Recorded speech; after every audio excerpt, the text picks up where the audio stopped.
है। इसको समझने के लिए सबसे सिंपल अल्काइन हम उठा लेंगे जिसको हम कहते हैं इथाइन या एसिटाइलिन। हमें पता है कि इसके अंदर ट्रिपल बॉन्ड मौजूद है और हमें यह भी पता है हाइब्रिडाइजेशन के कंसेप्ट से कि जब एक कार्बन ट्रिपल बॉन्ड बनाएगा तो वो sp हाइब्रिडाइज्ड ऑर्बिटल्स उसके साथ होंगे। ठीक है, अब ये कार्बन ट्रिपल बॉन्ड कार्बन जो बना रहा है तो इस कार्बन के अंदर हाइब्रिडाइजेशन कौन सी है? sp hybridisation. अब sp है तो इससे साफ पता लग जाता है कि हर एक कार्बन के साथ 2 sp हाइब्रिड ऑर्बिटल्स होंगे। अब इस कार्बन के साथ भी 2 sp है, इसके साथ भी 2 sp है। इसको जरा मैं वाज़ेह कर लेता हूं। इसका एक sp इस sp के साथ वो बॉन्ड बना लेता है इस तरह से, और इसका एक sp इस हाइड्रोजन के s के साथ बॉन्ड बना लेता है, और इसका एक sp इसके हाइड्रोजन इस हाइड्रोजन के s के साथ बॉन्ड बना लेता है। ये तमाम के तमाम सिग्मा बॉन्ड्स हो गए, हेड टू हेड ओवरलैप वाले। ठीक है, अब चूंकि एक कार्बन के अंदर जब 2 sp हाइब्रिड ऑर्बिटल्स आ जाते हैं तो sp3 में से जब 2p को हम हटाएंगे तो sp बच जाएगा। तो जो ये 2p बच गए हैं हर एक कार्बन के अंदर वो अनहाइब्रिड रह गए हैं, उसकी हाइब्रिडाइजेशन नहीं हुई है। ठीक है, वो है ना ये s ये p sp ये s px py pz, तो यहां पर हाइब्रिडाइजेशन इस s और p की हुई है जो कि उन्होंने 2 sp हाइब्रिड ऑर्बिटल्स बनाए हैं। बाकी ये जो 2p है ये अनहाइब्रिड रह गए हैं। अब इसका भी ये p अनहाइब्रिड और इसका भी अनहाइब्रिड ये p ऑर्बिटल एक दूसरे के साथ ओवरलैप कर लेते हैं, साइड वाइज पाई बॉन्ड बना लेते हैं, डबल बॉन्ड हो गया। दूसरा जो है p ऑर्बिटल इसका भी मान लो ये py हो गया, तो ये pz और pz हो गया, ये भी साइड वाइज ओवरलैप कर लेते हैं, तो तीसरा बॉन्ड भी बना लेते हैं। इस तरह से कार्बन और कार्बन के बीच ट्रिपल बॉन्ड वो बन जाता है। ठीक है, अब ट्रिपल बॉन्ड का जो लेंथ है वो 1.19 एंगस्ट्रॉम है, और कार्बन और हाइड्रोजन के बॉन्ड का लेंथ वो तो हमें पता है 1.09 एंगस्ट्रॉम है। वो तो सब में ऐसे ही है, अल्केन में भी, अल्कीन में भी और अल्काइन में भी। और यहां पर अल्केन का बॉन्ड लेंथ याद है 1.54 एंगस्ट्रॉम है, ये याद रख लेना, आपके अपने साथ चीज याद रख लेना जरूरी है। ठीक है, carbon carbon single bond length 1.54 angstrom, carbon carbon double bond length 1.33 angstrom, और carbon carbon triple bond length is 1.19 angstrom. ठीक हो गया जी, ये हुआ स्ट्रक्चर ऑफ अल्काइंस। अब इसके बाद क्या है नेक्स्ट? प्रिपरेशन। अच्छा, बिरयानी अब तैयार करेंगे किस तरह से, अल्काइंस की बिरयानी, प्रिपरेशन ऑफ अल्काइंस। अब चाहिए अल्काइंस तो किस तरह से तैयार कर सकते हैं? बहुत से तरीके हैं, 2 सिंपल मेथड्स यहाँ पर मौजूद है। Number 1 by dehydrohalogenation, by dehydrohalogenation of what? Of vicinal dihalides. Vicinal dihalides याद है ना, वो अल्केन्स और हेलोजन के पुपिजाद बाई जो है वो विसिनिल डाइहेलाइड है। वो हाइड्रोकार्बन, वो अल्केन्स जिनमें सब्स्टिट्यूशन हो चुकी हो और जिनके एडजेसेंट कार्बन्स एक दूसरे के पास जो होते हैं उन कार्बन्स के ऊपर 2 हेलोजन एटम्स मौजूद हो, इस तरह के कंपाउंड्स को हम कहते हैं विसिनिल डाइहेलाइड्स। फॉर एग्जांपल ये हमारे पास एक विसिनिल डाइहेलाइड है, कार्बन कार्बन, सबसे सिंपलेस्ट ड्रा कर रहा हूं। ठीक है, BR H BR H। ये पहले जमाने में हुआ करता था ईथेन, C2H6 था, लेकिन 2 हाइड्रोजन को हटाकर 2 बदमाश ब्रोमीन आ गए, उनकी तख्त पर बैठ गए। ठीक है, अब ये जो बन रहा है 2 एडजेसेंट कार्बन पर 2 हेलोजन एटम अटैच है, इस तरह के कंपाउंड को हम विसिनिल डाइहेलाइड कहते हैं। तो जब हम विसिनिल डाइहेलाइड को पकड़कर उसकी डीहाइड्रो हेलोजिनेशन कर लेंगे, मतलब डीहाइड्रो, डी मतलब रिमूवल, हाइड्रो मतलब हाइड्रोजन, हेलोजन मतलब हेलोजन, मतलब विसिनिल डाइहेलाइड से हाइड्रोजन और हेलोजन को इकट्ठा हटा देंगे तो उससे बन जाएगा अल्काइन। हटा देते हैं फिर, ठीक। हटाने के लिए पहले स्टेप में हम रिएक्ट करेंगे इसको पोटेशियम हाइड्रोक्साइड के साथ। तो ये पोटेशियम हाइड्रोक्साइड इसका क्या कर लेगा, ये कर लेगा, पोटेशियम आ जाएगा Br के साथ रिएक्ट करेगा और ये हाइड्रोक्सल आयन आकर हाइड्रोजन के साथ रिएक्ट करेगा। ये क्या बन गया, KBr। ये क्या बन रहा है, H2O। ये बाय प्रोडक्ट हट गए। सामने जो प्रोडक्ट बन रहा है उसमें अब ये वाला मॉलिक्यूल HXHBr ये नहीं होगा, तो ये बाकी रह गया। अब इसको यहां पर देखो, H bond C bond C bond H, ऊपर Br और H। कार्बन के हर एक कार्बन के अब 3 बांड है, 1 2 3 1 2 3, और कार्बन बनाता कितना है, 4। तो यहां पर ये डबल बांड बना लेगा। ये अब जो बन रहा है इसको हम कहते हैं विनाइल हेलाइड। और ये विनाइल हेलाइड ये बहुत ही कंजूस है, मतलब स्टेबल है। ये इस HBr को खुद ब खुद देने के लिए तैयार नहीं है, इसकी डिहाइड्रोहेलोजिनेशन खुद ब खुद नहीं होती।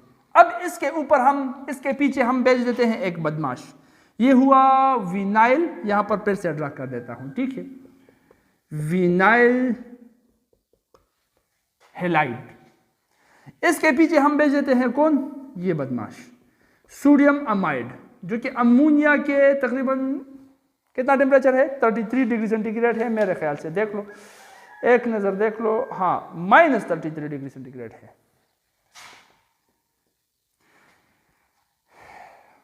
सोडियम अमाइड इसके साथ रिएक्ट कर लेता है। ये सोडियम आकर इससे उठा लेता है ब्रोमीन को, और ये अमाइड आकर इससे उठा लेता है हाइड्रोजन को। सोडियम और ब्रोमीन अगर मिल जाते हैं तो बन जाएगा सोडियम ब्रोमाइड। अमाइड और हाइड्रोजन मिल जाते हैं तो बन जाएगा अमोनिया। अच्छा, ये तो बाय प्रोडक्ट बन गए। ये भी HX मॉलिक्यूल अब हट गया। ये जो रह रहा है यहां पर मैं ड्रा कर लेता हूं, H bond C double bond C bond H, ये रह गया। अब फिर से हर एक कार्बन के साथ 3 बांड है, 1 2 3 1 2 3। कार्बन बनाता कितना है, 4, तो 4वां बांड ये बना लेगा। क्या बन रहा है, ट्रिपल बांड मौजूद है, अल्काइन बन गया, ठीक है। इसी को हम कहते हैं इथाइन। तो इस तरह से डिहाइड्रोहेलोजिनेशन के साथ हम तैयार कर सकते हैं किस चीज को। अब दूसरा तरीका वो है नंबर 2, डी हेलोजिनेशन ऑफ टेट्राहेलाइड्स।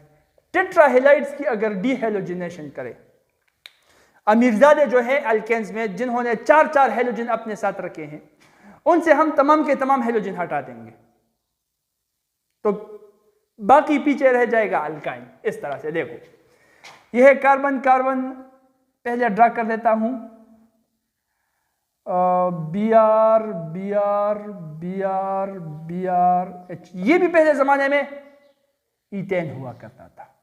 फिर बदमाश आ गए ब्रोमीन, 4 हाइड्रोजन को हटाकर खुद वहां पर बैठ गए, तख्त नशीन हो गए, ठीक है, तख्त उन्होंने कब्जे में ले लिया। ये जो बन रहा है 1,1,2,2 टेट्राब्रोमोईथेन, इसकी हम डीहेलोजिनेशन कर लेंगे। किस तरह से, जिंक डस्ट जो है वो हम इसके साथ रिएक्ट कर लेंगे, जिंक का पाउडर। जब जिंक का पाउडर रिएक्ट कर लेता है तो जिंक की एफिनिटी ब्रोमीन की तरफ वो ज्यादा है, तो जिंक ब्रोमीन को खींच लेता है इससे, और ये बन जाता है क्या, 2 जिंक है, 1 जिंक 2 ब्रोमीन ले सकता है, 2 जिंक है तो 4 ब्रोमीन ले जाएगा। ये बन जाएगा 2ZnBr2। पीछे रह गया क्या, H bond C bond C bond H। Carbon अपने 4 बांड पूरे करेगा तो 1 और 2 पूरे हो गए, ये बन गया क्या, इथाइन। तो इस तरह से अल्काइंस को हम तैयार कर सकते हैं। ये 2 मेथड्स है मोस्टली एक्सेप्टेड, जिससे हम वी कैन प्रिपेयर अल्काइंस, ठीक है। Reactivity of alkynes, alkane stable है, हमें पता है, पैराफिन्स तमाम के तमाम अल्केन्स में सिंगल बॉन्ड है, वो स्टेबल है। अल्कीन्स और अल्काइंस दोनों अनसैचुरेटेड हाइड्रोकार्बन्स है, तो दोनों रिएक्टिव है। अब इन दोनों की जरा हम कंपैरिजन कर लेते हैं। तो जब हम देखते हैं अल्कीन के अंदर चूंकि डबल बॉन्ड मौजूद है, तो सिंगल बॉन्ड जाने तक ये सिर्फ एक मॉलिक्यूल ऐड कर सकती है, ऐड अप वन मॉलिक्यूल। एक मॉलिक्यूल को ऐड करते हुए ये सिंगल बॉन्ड की तरफ ये अल्कीन जा सकता है और सैचुरेटेड हो सकता है, जबकि अल्काइन जो है वो उसके अंदर ट्रिपल बॉन्ड मौजूद है, तो ही कैन ऐड, ही है या शी है जो भी है, can add up two molecules. Alkyne दो मॉलिक्यूल्स को ऐड कर सकता है, ठीक है। अब अल्काइन के अंदर चूंकि ट्रिपल बॉन्ड है, ये ट्रिपल बॉन्ड और ये डबल बॉन्ड है, ट्रिपल बॉन्ड बनिस्बत बमुकाबिला विज डबल बॉन्ड, इनकी अगर हम रिएक्टिविटी देखें तो गौर से सुन लेना, ठीक है, ये बात गौर से सुनने की है। ट्रिपल बॉन्ड को अगर डबल बॉन्ड की कंपैरिजन में हम देखें तो ट्रिपल बॉन्ड डबल बॉन्ड की निस्बत लेस रिएक्टिव है, डबल बॉन्ड ज्यादा रिएक्टिव है, ठीक है। अगर हम कहें स्टेबिलिटी के लिए, ये साइन हम अगर स्टेबिलिटी के लिए ड्रा करें तो फिर ट्रिपल बॉन्ड ज्यादा स्टेबल है डबल बॉन्ड की निस्बत। चलो साइन को हटा देता हूं, यहां पर लिख देता हूं, triple bond is less reactive than double bond. Triple bond जो है वो डबल बॉन्ड से लेस रिएक्टिव है, डबल बॉन्ड ज्यादा रिएक्टिव है। क्यों? अब ये बात सोचने की है ना। सिंगल बॉन्ड सबसे ज्यादा स्टेबल है, डबल बॉन्ड उससे रिएक्टिव है, ठीक है। सिंगल बॉन्ड स्टेबल है, डबल बॉन्ड रिएक्टिव है, तो होना तो ये चाहिए था कि ट्रिपल बॉन्ड सबसे ज्यादा रिएक्टिव था, लेकिन ट्रिपल बॉन्ड डबल बॉन्ड की निस्बत थोड़ा रिएक्टिव है। मतलब अल्केन अल्कीन अल्काइन में सबसे ज्यादा रिएक्टिव वो अल्कीन्स है डबल बॉन्ड। अब ट्रिपल बॉन्ड डबल बॉन्ड की निस्बत थोड़ा सा स्टेबल, थोड़ा सा लेस रिएक्टिव क्यों है, ये एक कंसेप्चुअल क्वेश्चन है, इसको जान लो, ठीक है। इसके पीछे हैं दो बंदों के हाथ, two main reasons, there are two main reasons for it, दो रीजंस हैं, ठीक है। एक है less electron density. Electron density triple bond की कम है तो इलेक्ट्रोपाइल अटैक नहीं कर सकता, नंबर वन। और नंबर टू है more S character. Triple bond के अंदर एस कैरेक्टर ज्यादा है तो भी इलेक्ट्रोपाइल इसके ऊपर अटैक नहीं कर सकता। अब ये क्या बलाए हैं, लिस्ट इलेक्ट्रॉन डेंसिटी से क्या मतलब हुआ वो यहां पर देख लो। हमने इससे पहले स्ट्रक्चर वो क्लियर कर दिया, C triple bond C alkyne का, ठीक है। वो किस तरह से क्लियर कर दिया, इस तरह से कि इसका sp इसके sp के साथ हेड टू हेड ओवरलैप हो गया, सिग्मा बॉन्ड इन्होंने बना लिया, और दूसरा sp तो वो s के साथ ओवरलैप हो गया है हाइड्रोजन के, ठीक है। अब इसका एक p, अब इसके अंदर तो दो p अनहाइब्रिड ऑर्बिटल्स रह गए हैं ना, टू अनहाइब्रिड p ऑर्बिटल्स यहां पर रह गए हैं, तो एक जो ओवरलैप हो रहा है और दूसरा जो ओवरलैप हो रहा है, जो कि दो पाई बॉन्ड बना लेते हैं, ये दोनों के दोनों लोब्स एक दूसरे में मर्ज हो जाते हैं। एक पाई बॉन्ड का लोब, दूसरा पाई बॉन्ड का लोब, ये दोनों इकट्ठे आपस में एक दूसरे में मर्ज हो जाते हैं। तो ये पूरे का पूरा स्ट्रक्चर जो बन रहा है, ये पूरे का पूरा वॉल्यूम जो है, इसको आप पाई ऑर्बिटल कह सकते हो, जो कि पाई बॉन्ड का एरिया है, ठीक है। अब चूंकि ये वॉल्यूम जो है, इन दोनों के मर्ज होने से ये वॉल्यूम इंक्रीज हो गया है, बढ़ गया है। अब बड़ा वॉल्यूम है, इलेक्ट्रॉन्स इतने नहीं है जितना वॉल्यूम बड़ा है, और हमें पता है कि density is inversely proportional to volume. Volume बढ़ गया है तो यहां पर इलेक्ट्रॉन की जो डेंसिटी होगी वो कम होगी। मतलब इतनी बड़े जगह में पाई इलेक्ट्रॉन्स जो है वो कम है।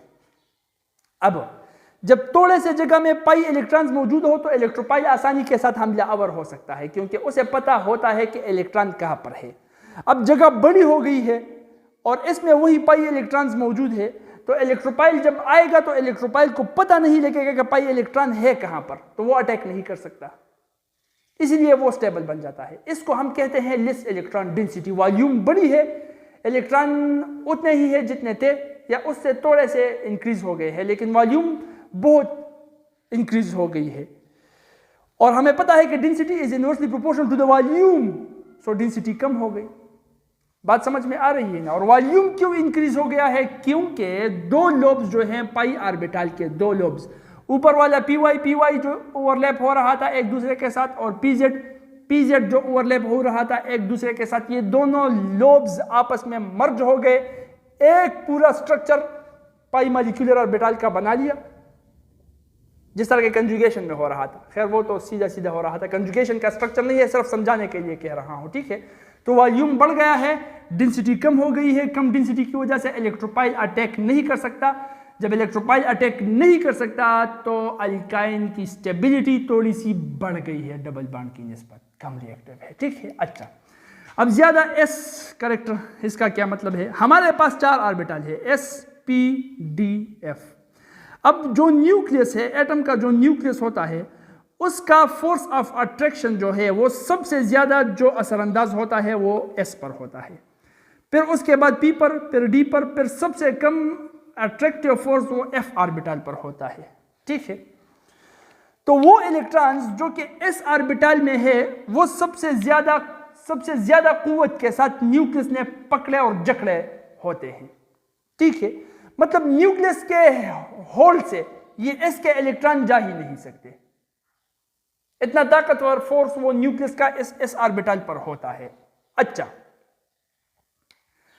अब जब हम सिंगल बॉन्ड, डबल बॉन्ड और ट्रिपल बॉन्ड को देख ले, ये sp3 है, इसमें s कैरेक्टर 25% है, ये sp2 है, इसमें s कैरेक्टर 33% है, और ये ट्रिपल बॉन्ड sp है, इसमें s कैरेक्टर 50% है। तो सबसे ज्यादा s कैरेक्टर किस में आ गया? ट्रिपल बॉन्ड में। और इसी ज्यादा s कैरेक्टर की वजह से इनके जो पाई इलेक्ट्रॉन्स है उस पर न्यूक्लियस का, कार्बन के न्यूक्लियस का होल्ड ज्यादा होता है, तो वो इलेक्ट्रॉनों को कोई छीन नहीं सकता। यहां पर कार्बन में 50% s कैरेक्टर है, तो इस कार्बन के न्यूक्लियस का इन इलेक्ट्रॉन पर होल्ड वो बहुत ज्यादा है, तो इन इलेक्ट्रॉन को किसी इलेक्ट्रोपाइल का दादा भी नहीं छीन सकता।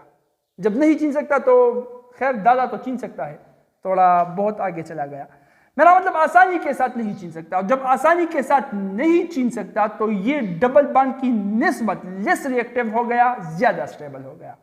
तो ये वजह है कि ट्रिपल बॉन्ड डबल बॉन्ड की निस्बत वो लेस रिएक्टिव है। यार आ रहा है समझ में या नहीं? चलो देख लो, खुद देख लो एक बार और पूछ लेना, खुद से पूछ लेना कि कंसेप्ट क्लियर हो गया है या नहीं। खुद से सवाल पूछ लेना और खुद को जवाब भी दे देना। फिर भी अगर किसी पॉइंट पर वो दिक्कत, कोई मुश्किल आ रही हो तो आई एम हेयर, फिर पूछ लेना, ठीक है। अच्छा, बाकी जो ये टॉपिक है एसिडिटी ऑफ टर्मिनल अल्काइंस, वो भी इस चीज़ से थोड़ी बहुत रिलेटेड टॉपिक है, लेकिन चलो कल पढ़ लेंगे, आज का बहुत हो गया, ठीक है।